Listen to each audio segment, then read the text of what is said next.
Hello, everyone. So thank you so much for joining us today to the resume building workshop. It's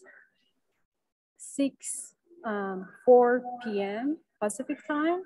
And hopefully by starting this meeting, more people are gonna join to the event. Thank you so much, Ms. Susan House, for hosting this session for us on behalf of the GRL student committee member. I really appreciate your time because I know that it's too late over there. For the information of the other attendees, Ms. Susan House maintains the technical quality standards for consulting, recruitment and training services, and she joined Chevron as manager of the Horizons program and served as reservoir management consultant and chairperson. She's an industry leader in talent attraction, development, and retention. She has also co-authored articles on topics of ethics, uncertainty management, and risk management. She also served as a SPE Regional Director for Gulf Coast North America, and she received the 2020 Women of Excellence Award from the Federation of Houston Professional Women. So, Ms. Holz, the platform is yours. Thank you, and welcome everybody today. Are all of you in San Diego at the conference, or are you coming from different locations? With the webinar, you can't tell. We have some people who are actually in San Diego, and there are people who are joining remotely. Excellent. Well, I wish I could be in San Diego. I'm sure it's beautiful at this time of year. So this is a talk really just to get you started on the whole process of thinking about your resume and career planning. And it's designed for students, but it can really work for all levels during your career, because there are many times when you will need a resume. And so I'm just going to go to the next slide here. And one of the first things that you'll learn in your career is that you're going to need to use an elevator speech. And this might be the speech that you use when you're at a career fair and you're waiting in a long line to talk to the recruiter, and you're maybe going to get 2 or 3 minutes at the most. It might be a speech you actually use in an elevator. Maybe you get in the ground floor of a elevator in, say, downtown Houston, a 40-story building, in one of the executive residents or presidents, and you say something, but you don't know what to say in the 30 seconds that you might have in the elevator. And so it's good to practice these things. And so we're actually going to practice some today. And so I'm going to tell you how we're going to do it, and then everybody's going to get a chance to try it. So when you're doing your elevator speech, you want to remember there are 4 things that you want to cross. You want to say name, so they remember who you are, and then what you do that's relevant to the person that you're meeting, why you're meeting them, why you're interested and excited to meet them, and most of all, why they should care about meeting you. And so as we're practicing today, you can choose any of these 3 scenarios, and one might be a business setting. So let's say I get in the Chevron tower in downtown Houston, and Mike Worth, the CEO, gets on. So a business internal perspective might be, hey, Mike, I'm the president of the Women's Network at Chevron. I bet you'd like to talk about diversity, something like that. Or an extracurricular activity might be, perhaps I meet somebody in geothermal rising and I want to learn more about the organization. So I say, my name is Susan Howes. I'm very involved in Society of Petroleum Engineers, and I'm really curious about how geothermal rising working for students as a professional society. So tell me what it's all about. And then the third scenario, the personal scenario, might be, hey, my name is Susan Howes. My daughters are Rachel and Elizabeth. Along with my husband, we like to go skiing on our family vacations. So we try as much as possible. So those are just examples. And so I'm going to unshare for a minute. Let's see if I can stop sharing. And let's just put it on everybody can have a chance to give us an example of an elevator speech. You can do it with or without camera, whichever you prefer. Rita, why don't you go first?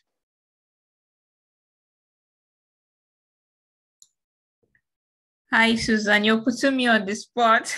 You know I did. It's because I know you. Okay. And I know you can do this. I'm learning. I'm here to learn. Okay. Hi, my name is Rita. A recent PhD graduate of geothermal engineering. And I'm a mom with 4 kids, and we just, I just love cooking and dancing. That's my introduction. You get the next person. I pick the next person. Okay, that'll be Majid, Abdel Majid.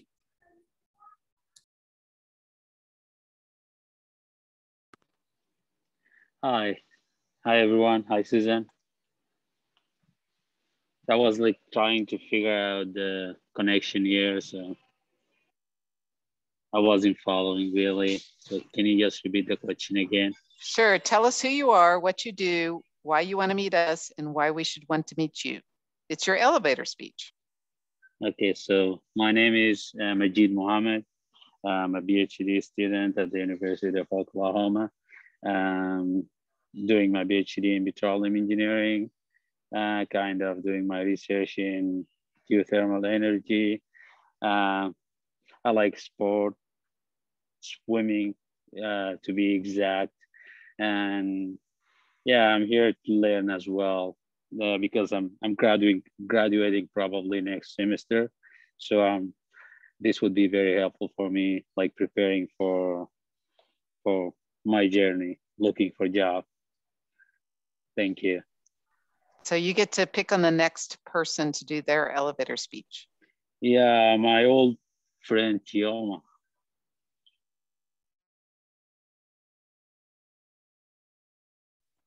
Chioma, you're up. Okay. Hi everyone. My name is Chioma Omelo. I'm a PhD candidate in geology at the University of North Dakota. My PhD research is focused on understanding the effect of thermal maturation and organic matter and mechanical properties of organic ratio. And currently I'm seeking for internship or full-time position. I'll be glad if you could offer me a position. Thank you. Good. You get to pick the next person. Okay, so I'll pick Connor Smith. Hello. Hi. Yeah. Sorry, I'll turn on my camera. Sorry if it's noisy. So yeah. Hello. My name is Connor. I am a recent graduate from the University of Nevada. I just finished a master's in geophysics, and I'm really excited to get to work.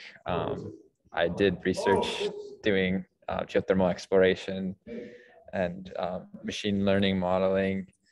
And so, yeah, I think that's useful for your company. And yeah, that's my pitch. You're gonna love working with me. So that's, yeah. So you get to pick the next person. I guess Rita, do you want to go? I've done mine.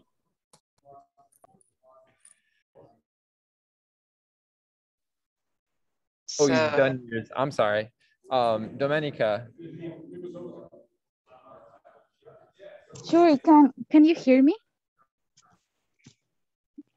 Okay. I will turn my camera on. Hello. I am Domenica.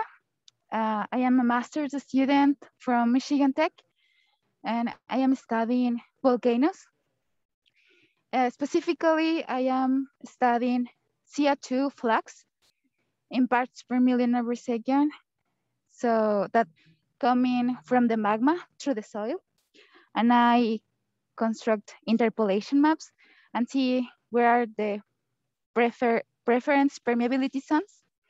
And I am from Ecuador, but I am studying here in the US. I want to get a job and have my PhD eventually. I like dancing as well as Rita. And I like make friends and smile. That's everything.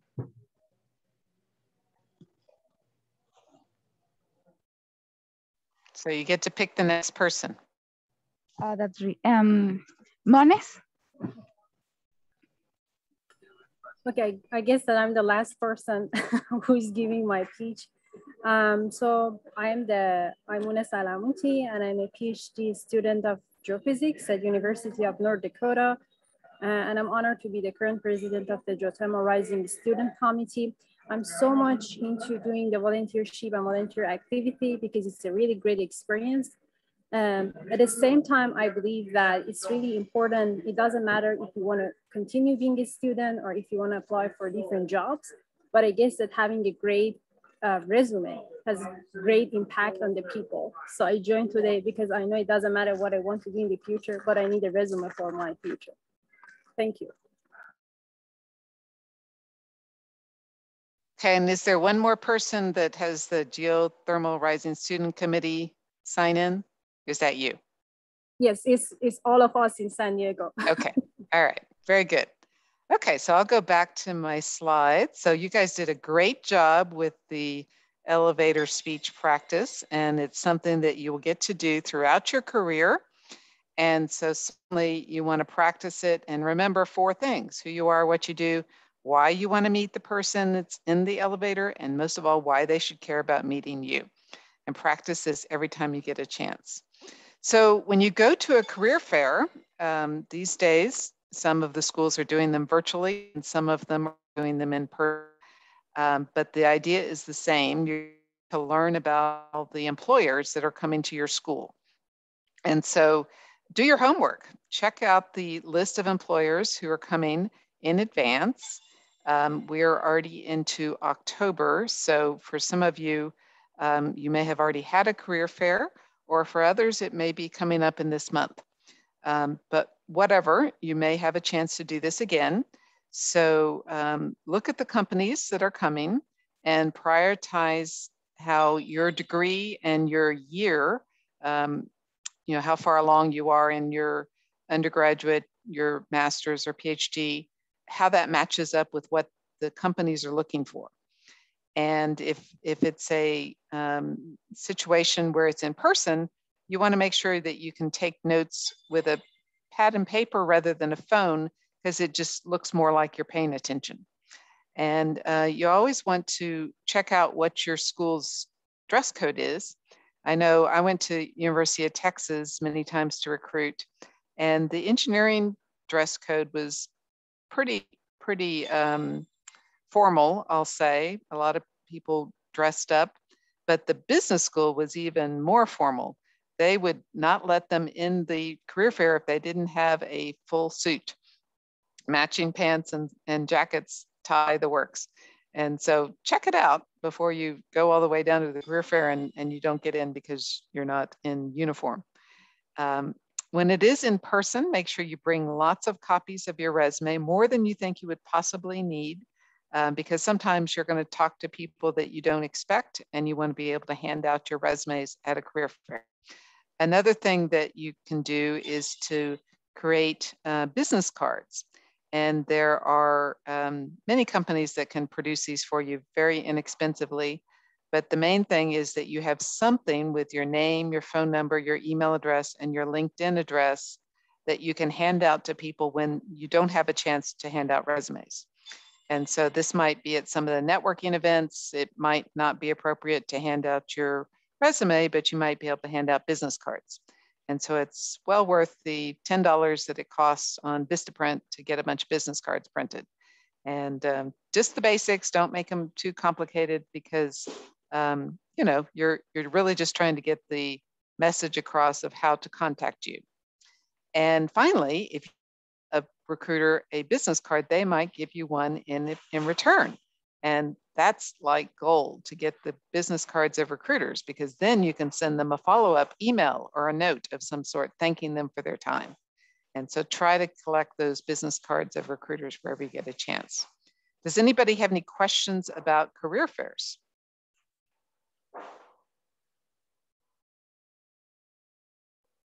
Okay, if you think of a question and we've moved on to another topic, you can just put it in the chat and we'll go back to it. So when we're thinking about our resume, in many cases for students, your university may have a standard form they want you to use. And so first see if there's a format they want you to follow. And of course, make sure you spell everything right and look for grammar errors. Some universities require that you only use one page.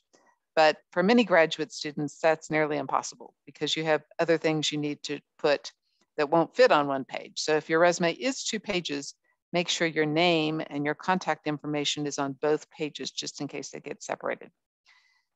With education, it's really helpful to include the degrees that you are anticipating, any minors or certificates, the date that you expect, the semester you expect to graduate, and GPA. You should always have your cumulative, but sometimes your major GPA is higher, and so you might want to put that as well.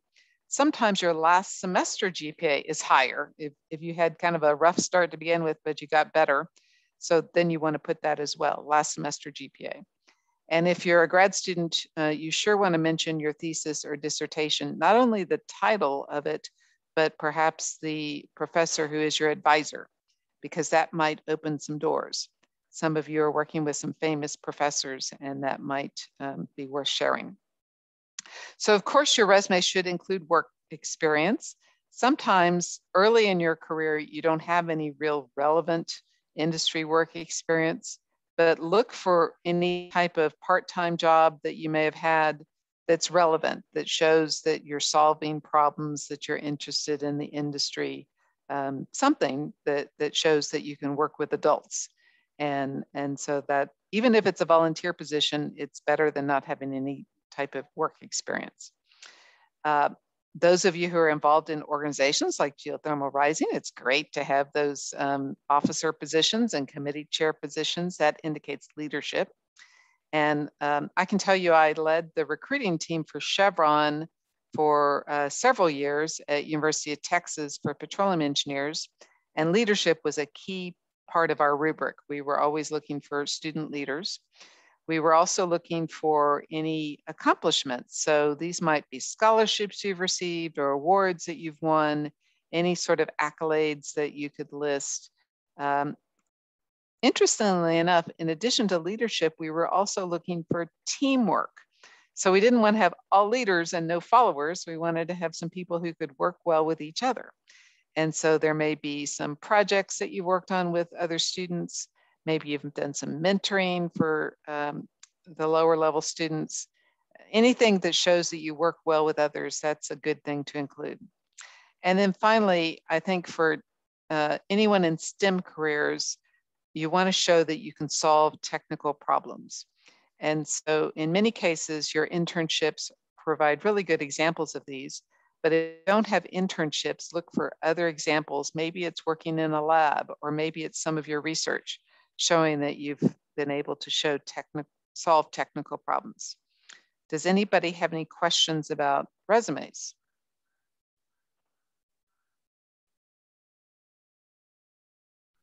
Yes, I have a quick question. Yes. You mentioned something about like the work experience. I mean, for instance, I had some work experience, but it is not related to my work. And at the same time, it's like, I would say that basic skills.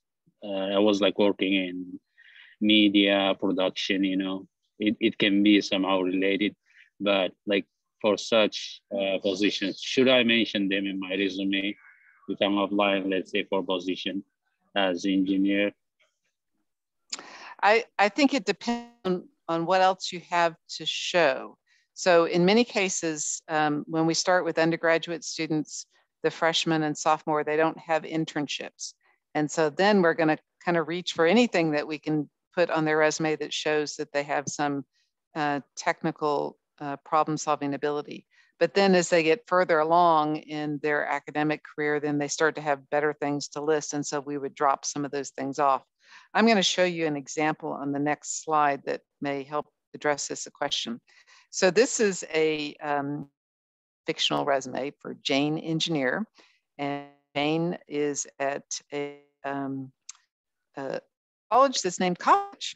And so that's where her email address is. We've listed her phone number and her LinkedIn address for Jane Engineer. She goes to college.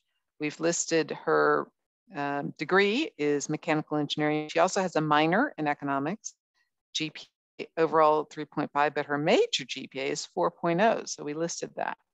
And we've got the expected graduation date. Now, Jane is only a couple of years in here. So we went ahead and put something about her high school accomplishments on this. If you're a graduate student, you're probably not going to list your high school accomplishments. But for Jane, she's just a sophomore, so that was still useful. So she put down that she won the Society of Women Engineers scholarship, and she was a varsity track. So just a little bit about high school education, but enough to show that she was a leader. And then Jane had a couple of work experiences. The first work experience is where she was a waitress in a dining establishment. Now, that doesn't have anything to do with engineering, other than it shows that she could work with adults and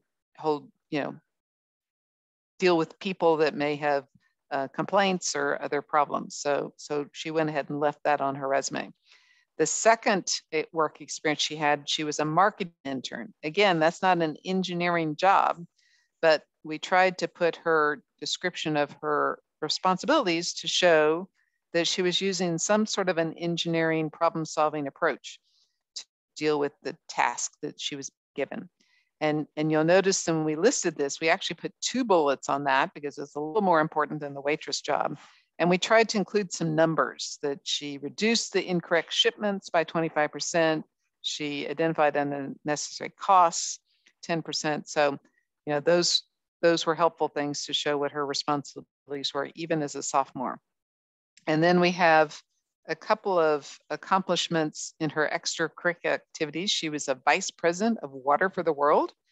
And she was also in a group that mentored freshmen engineers. And she was also in a sorority where she was the pledge class president. So these are the sorts of things that a very young student would use some of these examples so that the recruiter can kind of envision the potential, even though they're not real engineering internships. Did I answer your question with this example? Yes.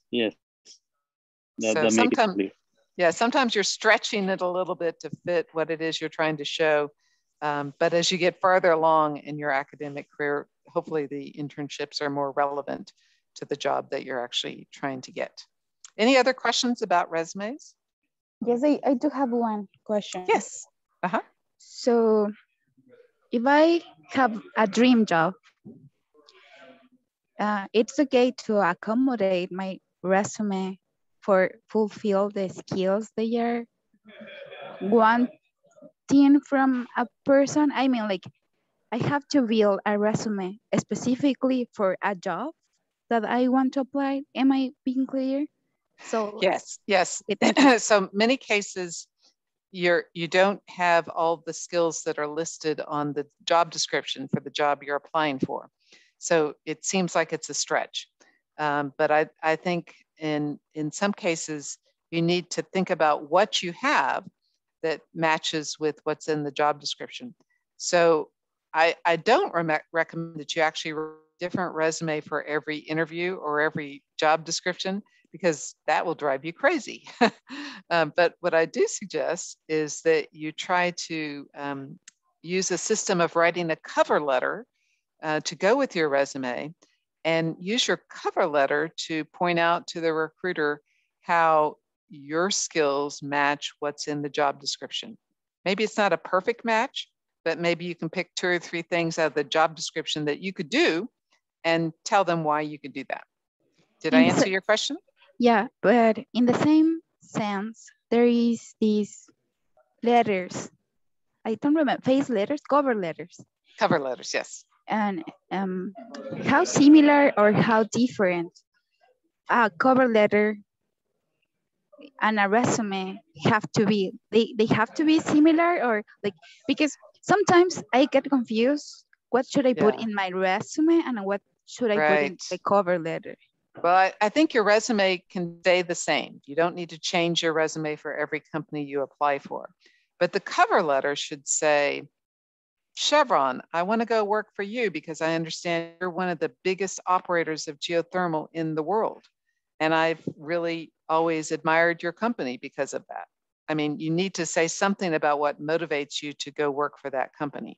And so that's going to be different for each company, right? Because they're going to have a different story.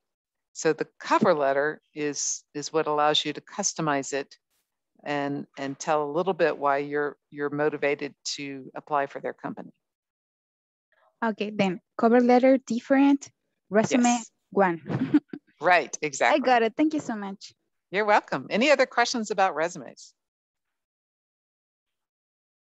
Okay, so you get an interview.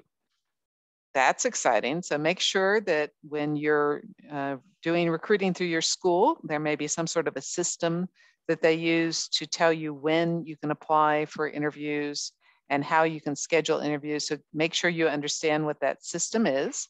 Here's a note about customizing a cover letter. We just talked about that. And then research the company that you've landed the interview with so that you'll know something about them before you get to the interview. Don't wait until the interview to start asking questions. And for every interview, you should ask or have prepared to ask at least 3 questions. You may not get a chance to ask them. In fact, you could even ask the same 3 questions of all companies. But always have a couple of questions or 3 that you could ask if at the end of the interview, the recruiter says, do you have any questions? So be ready. And if you know other students that have worked for this company at your school or maybe through Geothermal Rising, ask them, what was their experience? What did they like about it? Would they want to go back? If this is an interview in a face-to-face, make sure that you arrive 5 minutes early, just in case. They're running a little early, and make sure you check out what the campus requirement is for how you dress for the interview. Send a thank you note after you have the interview. And if you do accept an offer from a company to go work for them, perhaps in an internship or full-time, then cancel the other interviews because you're wasting the recruiter's time. If you've already accepted an offer, they could be talking to other students. So does anybody have any questions about interviews?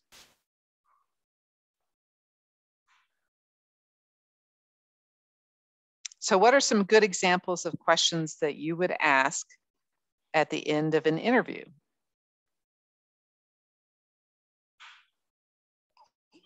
Is there a challenge, or what are the challenges that you face as a new employee? That's a good one. I like that, Chioma. And you could ask that in every, right? You'd get good information out of that question for every interview. What's another question that you could ask at the end of an interview? I have a question, but probably it's too brave or probably inappropriate. I don't know. Sure. Go ahead. You can ask, how can I learn from the activities I will do? Or like, how can I develop more skills? Oh, I think that's a good question because a lot of times you're coming into the interview with hopes of getting an internship or a full-time job, and you hope you'll be able to develop your career at that company. So yes, that's a good question. What will I learn as I take on this role? What opportunities are there for me to develop? What are other good questions to ask?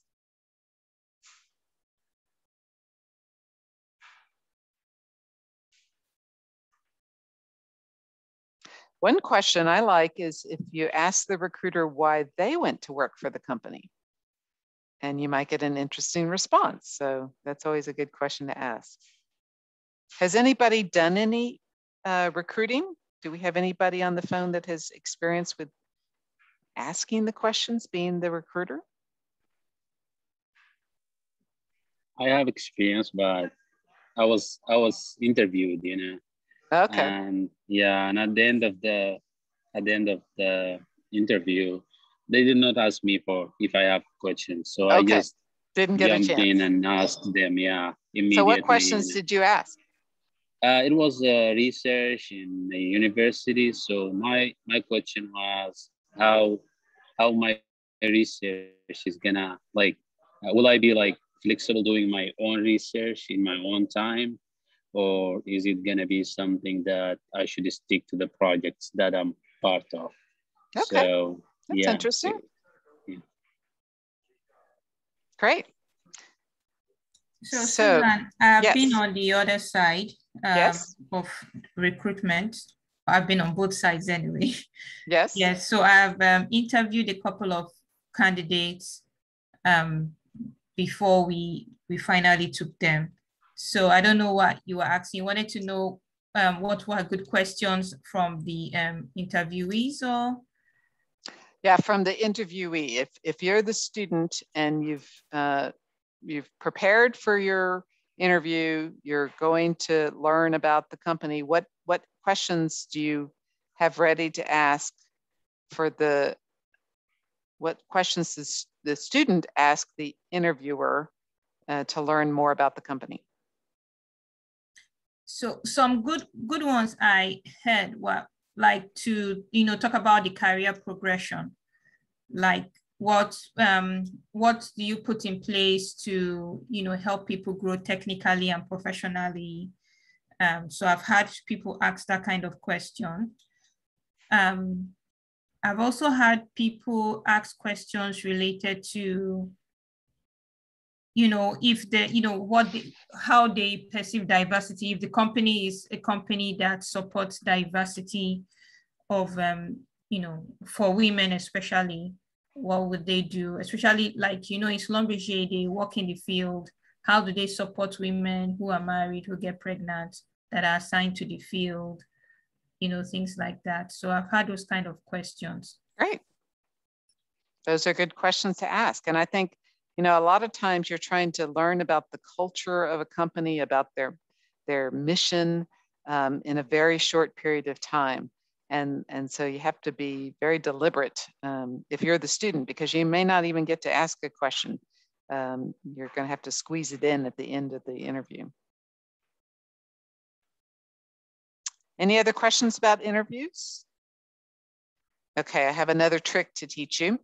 So remember the acronym STAR, because a lot of companies use this technique. It's called behavioral-based interviews. And it's asking you to tell about a situation or a task and what was the action you took and what was the result. And so to prepare for these type of behavioral-based interviews, you need to look at your own resume and practice telling some stories about some of your experiences on your resume. It might be while you were working in an internship, or it might be when you were the officer of Geothermal Rising or another professional society, or maybe when you were a research assistant or teaching assistant as a grad student. And so as you think about these stories, you're not trying to memorize it, but you're trying to kind of get your facts straight so that you can tell a story in just a few sentences. Because all of us, we tend to ramble when we're wandering down in our memory to try to answer a question. So having a little practice helps. And it's also good if you have any numbers that you can use to quantify the result of your action that you took and what was the result.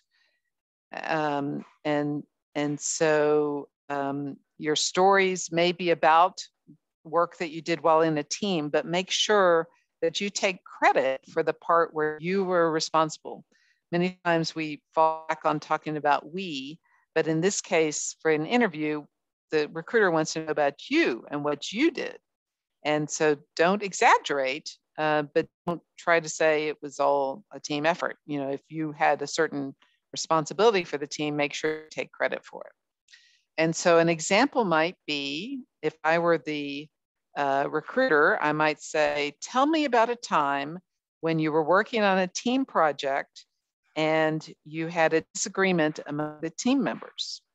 What did you do and what was the result? Does anybody have an example they would like to share as an answer to that question?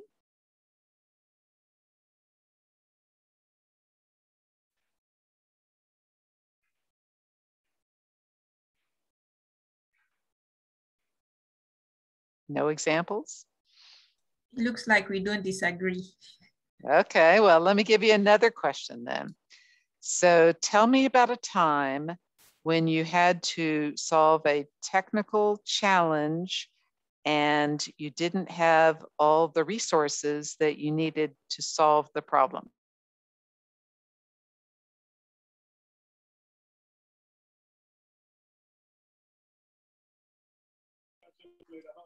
I have an example. Okay. So in 2019, a group of 4 teams, we participated in Evolve, SCG Evolve. And along the way, the 2 of our team members dropped and they were no longer interested. So it was really challenging for us. At some point, we wanted to drop the competition.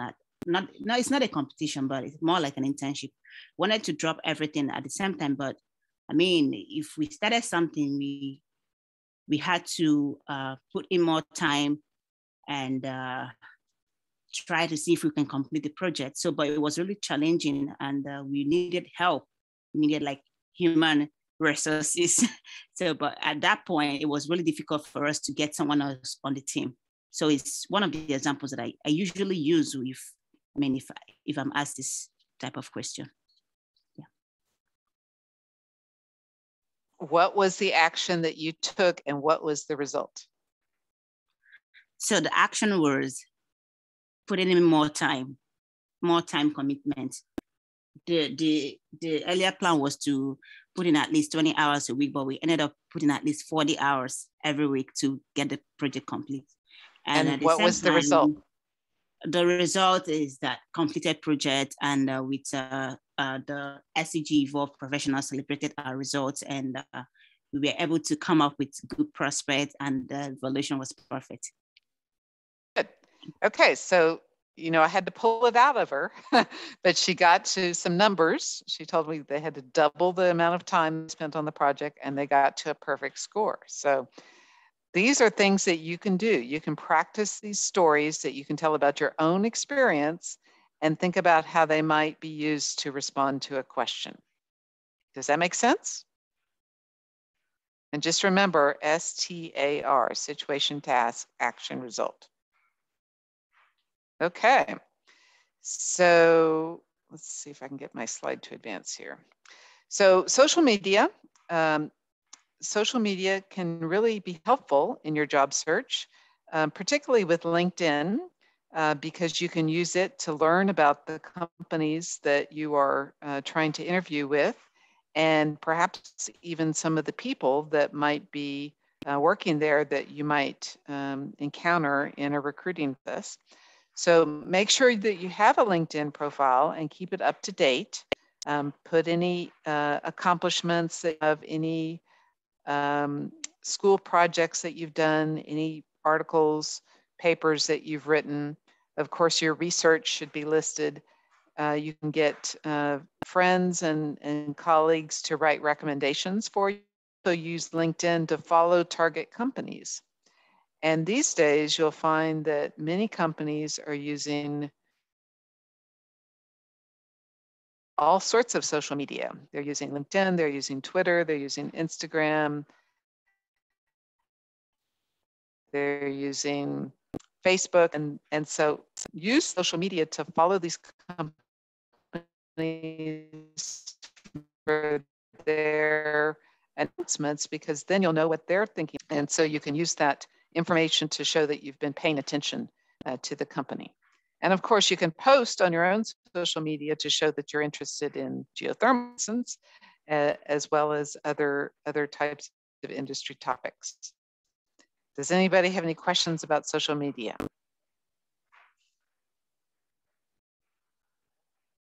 I may have a random question. Great tool.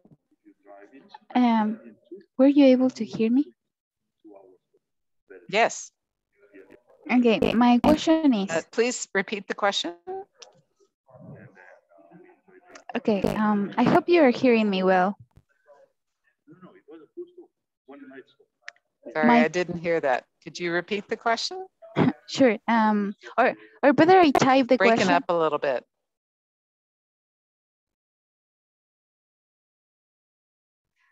Yeah, you can put the question in the chat. I think you're breaking up a little bit. It was a bad day for the internet. I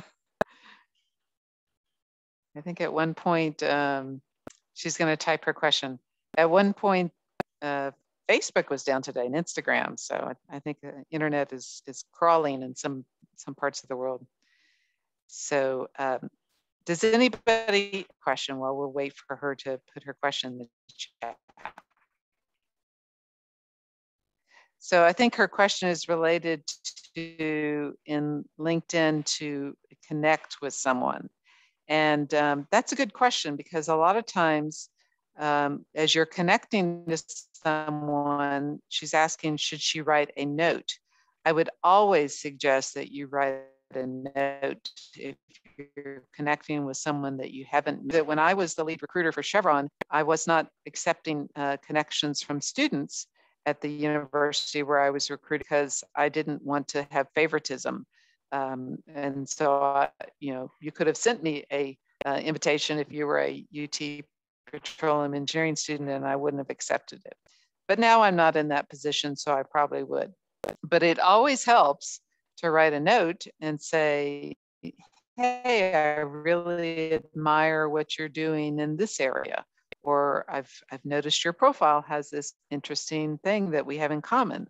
So say something to make your invitation stand out because otherwise people are likely to ignore it. Any other questions about social media?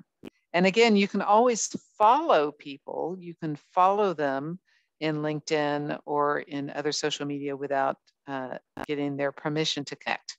So it's a great way to really keep track of what's happening for companies that you're really interested in.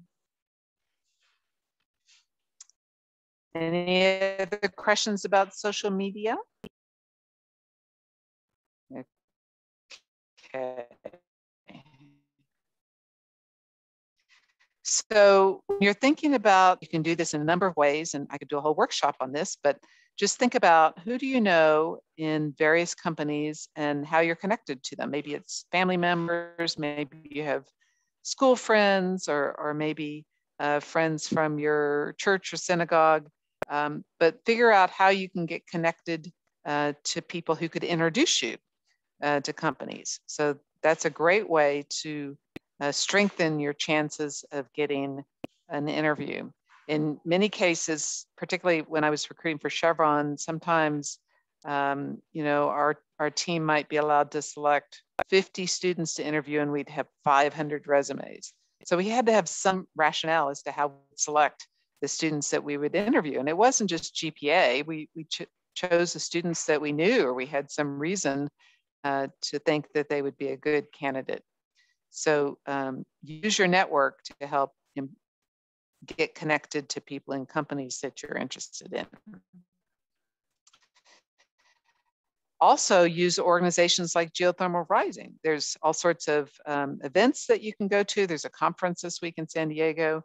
There's other student events that you can probably get to. You can be involved in committees. There's virtual events like this webinar. There's all sorts of ways that you can connect.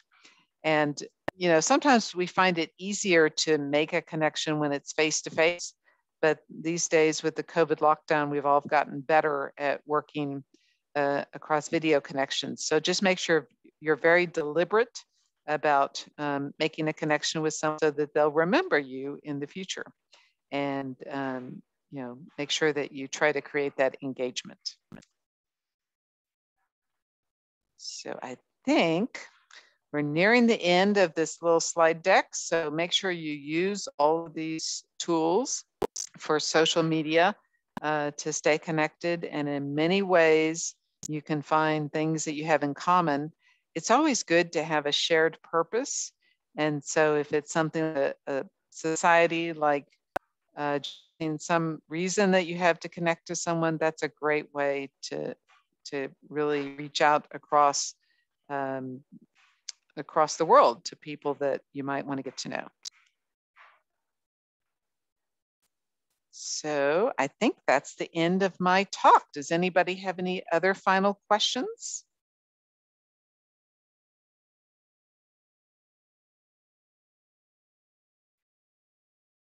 So I have a question, and it has to do with having an interview and afterwards saying a thank you. Like I've done several interviews and I took the time to write thank you notes, but I didn't get the position. So is there really any benefit in writing that thank you note? Absolutely. And I can tell you that a written thank you note is likely to impress more than just the person that you interviewed with. It probably goes in their system that they have, where they track all the interactions they have with various students. And it's an example of your communication skills.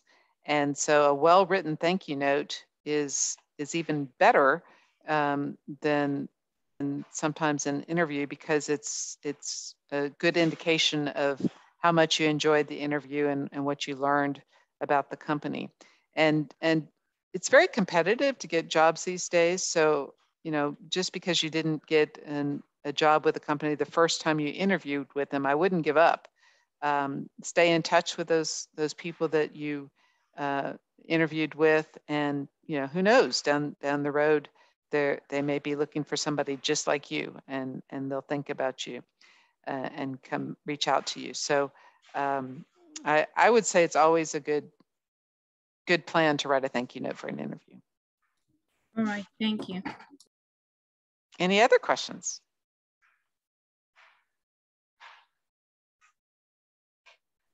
I guess my question is more personal to you. Yes. What is the best career decision you've ever made? Best career decision. Well, it's hard to say best, but I think in general, it's about understanding when you have the ability to do something, but maybe not the confidence to know that you can do it. And so I can think of an example where I was asked to conduct a workshop in Venezuela in Spanish for a week, and I don't speak Spanish. And so can you imagine, I didn't have a lot of confidence about my ability to do that. But it was when I was working for Chevron, and they assigned me a very good translator, and we did the workshop and it went very well. So that increased my confidence of being able to work in another particular workshop in Spanish. Even though some of them spoke English, they were more comfortable talking about uncertainty management in Spanish. So that may not be the best example, but that's an example where sometimes you're not confident of your ability to do something, but go ahead and give it a try, because it might just work out. Who knows? Thanks for the question. You. You're welcome. I do have one more question. Go ahead. So after submitting your application for an internship or full-time position and you haven't heard back from the human resources or the employers or whoever, would you suggest or advise reaching out to human resources to kind of inquire the decision time? And if yes, how do you do that? Do you send an email or mail, something like that? That's a great question, Shoma. And the first thing I would suggest is that when you're in the interview, you ask the recruiter, when should I expect to hear something? They may not give you a very firm answer on that, but they may be able to tell you, hey, if you don't hear something from me in, say, 4 weeks, give me a call or send me an email or send me a text. They may give you deliberate directions on how to do that. And I would always encourage a student to reach out to the recruiters just to stay in touch, because a lot of times, particularly with big companies, they're juggling a lot of different schools and they have a lot of locations where they're trying to put positions. And so it's kind of it's a complicated process to get people onboarded through that. So it's a good idea to stay in touch with your recruiter. And I also would tell people when I was recruiting that if you get an offer from another company, a competing offer, be sure and let me know, because we may be able to get a response sooner than normal if there's some deadline that you have on the competing offer. And so that's always a good strategy, that if you get a competing offer from another company, go back to the company that you would prefer to work for and tell them, hey, I've got a competing offer from XYZ and I've got 2 weeks to decide. Do you think you could let me know in 2 weeks? And they may let you know. That might work. I have another question. I hope you Yes. can hear me well. Now I can hear you, yes. Thank you. So right now we are in San Diego and there are a bunch of people in different booths. Right.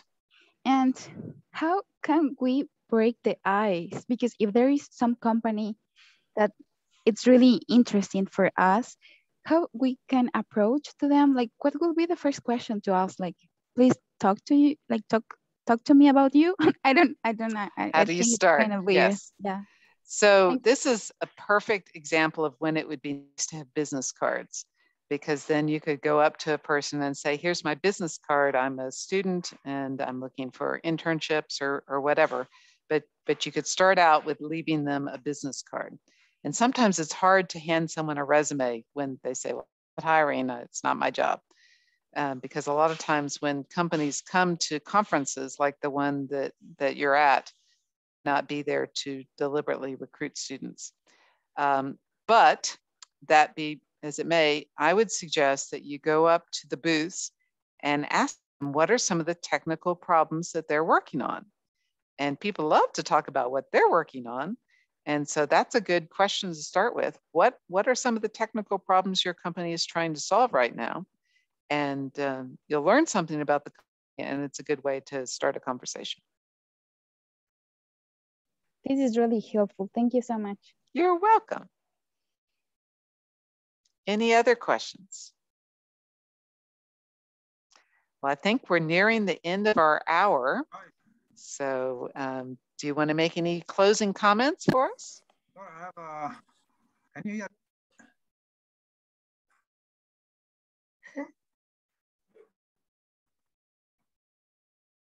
Alvin is having some problem with the network. Yes. Alvin, did you have a question?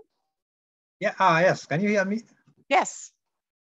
Sorry for joining late. I have okay, maybe I don't know if you maybe touched on this. I have it's not on. I don't have a personal experience, but I have had friends. Like recently, when just some 2 days ago, a friend called me that he got 2 job offers from 2 similar organizations. So he was just weighing on the best option.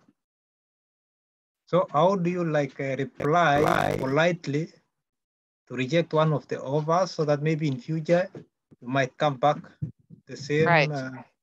Yeah. That's always good to be polite, even when you're turning down a company, because of course you would want to stay in touch with them, and you, particularly with internships, because with an internship, you know, there's a chance that you might not end up going to the company that you intern with, and so you don't want to burn any bridges. And so I would always be very polite and tell the company you really liked them, you really liked the interview process, you know, you were torn between the 2 choices, and you don't have to tell them what you didn't like about them. just say you've decided to accept the other offer and just leave it at that. Just tell them thank you very much, and hopefully I'll see you again. Geothermal Rising Conference or something like that. It's a small world, and odds are that you will see these people again. Thank you. You're welcome.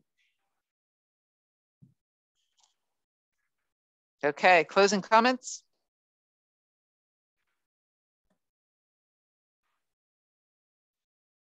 So I really appreciate each and every one of the attendees, because I know that, for example, Alvin is joining from Japan, and we had Anu from New Zealand. So we have people around the world for joining this webinar or workshop. And a special thanks to you, Ms. House, because of organizing this and hosting this webinar for us. It really means a lot to us. And I believe that everybody, by asking these many questions, they learn a lot. I really appreciate you. You're welcome. So I guess that another webinar gonna happen in the next 2 days. So I really encourage everybody on the call to join that webinar as well, which would be very interesting, because we have a great people who gonna share their experience of transitioning from academia to the industry. So we are looking forward to meeting you all in that webinar as well. Sounds good. Thank you, everyone, and I hope that you all right, talk to you later. Thank you, Suzanne. Thank you, Suzanne. Thanks, everyone. See you guys. Thank you, Susan. Goodbye.